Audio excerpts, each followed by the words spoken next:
저는 대한민국의 만악의 근원은 김건희 여사로부터 나온다고 봅니다.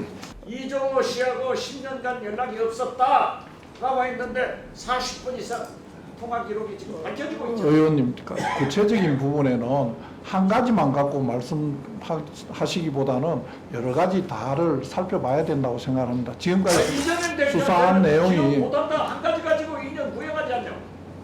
그건 안 돼요. 그렇진 않습니다. 여러 가지 다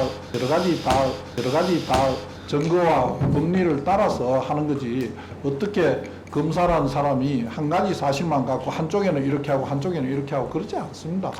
그게 가능하다고 저는 생각하지도 않고 한 번도 그렇게 생각하고 검사 생활을 해본 적이 없습니다. 자, 장관님. 미디어 오늘 장관께서는 수사가 배제돼 있고 보고를 받지 않고 보도만 보았다. 이런 말씀을 국회에 나와서 자주 하시는데, 수사심의위원회 수심위는 디올백을 받은 사람은 기소하지 말고 준 사람은 기소해라. 과연 검찰이 기소 여부를 결정하겠지만 결국 수심위는 국민들에게 수심만 주고 있습니다.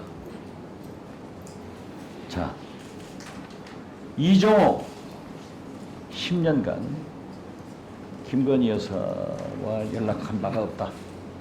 도이치모터스 주가 조작에도 관련 없다라고 했는데, 이제 40번의 통화 기록이 나왔고, 심지어 김건희 여사의 다른 전화를 통해서 통화한 것도 있다. 이런 것이 밝혀지고 있습니다. 명태균, 이종호하고 똑같습니다. 제2의 이종호예요. 그렇기 때문에 자기가 호강호위했다 하는데 이것을 믿을 국민은 아무도 없습니다.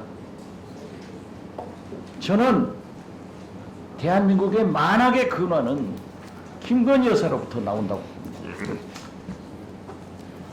여기를 검찰과 법무장관께서 보호를 한다고 해도 이건 안 됩니다. 권력이라는 것은 무섭습니다. 지금 보세요. 검찰도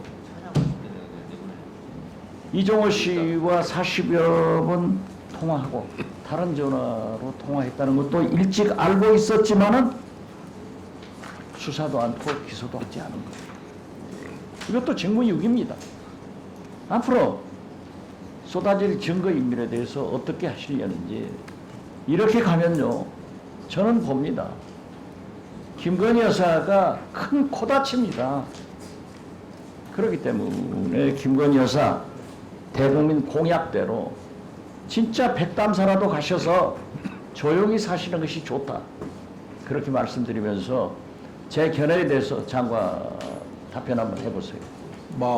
의원님께서 말씀하시는 검찰이나 수사기관이 특정인을 보호하기 위한 수단으로 사용되어서는 안 된다는 점에 대해서는 공감합니다. 그리고 저희들 검찰이 특정인을 보호하기 위해서 지금 그러고 있다고 생각하지는 않습니다. 저로서는 수사팀이 적법 절차에 따라서 증거와 법리에 따라 수사를 하고 결론을 낼 것이라고 저는 믿고 지켜보고 있습니다. 그걸 믿는 국민이 어디 있어요? 이종호 씨하고 10년간 연락이 없었다 나와 있는데 40분 이상 통화 기록이 지금 밝혀지고 있죠. 의원님, 구체적인 부분에는 한 가지만 갖고 말씀하시기보다는 여러 가지 다를 살펴봐야 된다고 생각합니다. 지금까지 이재명 수사한 대표는 내용이 기록 못한다 한 가지 가지고 2년 구형하지 않냐? 그건 안 돼요. 그렇진 않습니다. 여러 가지 다 증거와 법리를 따라서 하는 거지, 어떻게 검사라는 사람이 한 가지 사실만 갖고 한쪽에는 이렇게 하고 한쪽에는 이렇게 하고 그러지 않습니다. 그게 가능하다고 저는 생각하지도 않고 한 번도 그렇게 생각하고 검사 생활을 해본 적이 없습니다. 자, 장관님.